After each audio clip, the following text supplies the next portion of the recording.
Magandang umaga, ngayon po ay araw ng Sabado, July 27, 2024 at update po muli tayo sa lagay ng panahon. Ayon sa Pag-asa, patuloy pa rin na minomonitor ang isang low pressure area na nasa loob ng Philippine Area of Responsibility sa may southeastern Mindanao.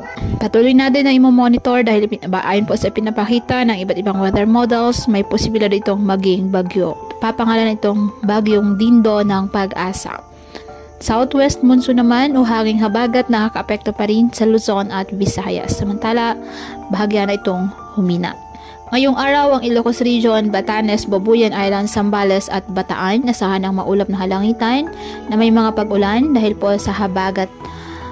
At ang Cordillera Administrative Region, Tarlac at Pampanga, asahan din po ang mga maulap na halangitan na may mga kalat-kalat na mga pag-ulan dahil pa rin po sa nasabing habagat. Ganon din po ang Metro Manila, Visayas at nalalabing bahagi ng Luzon. May tsansa pa rin po ng maulap na halangitan na minsan po ay may kalat-kalat na mga pag-ulan at thunderstorms. Ang Mindanao, asahan din po ang bahagyang maulap hanggang sa maulap na halangitan with isolated rain showers or thunderstorms dahil naman sa mga localized thunderstorms.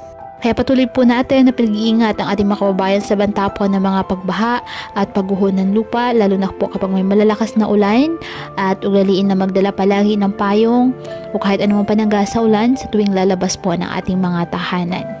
At yan po muna ang update sa lagay ng panahon ngayong araw. Muli patuloy po tayo na mag-ingat at palaging tandaan, God loves you. Stay safe and God bless.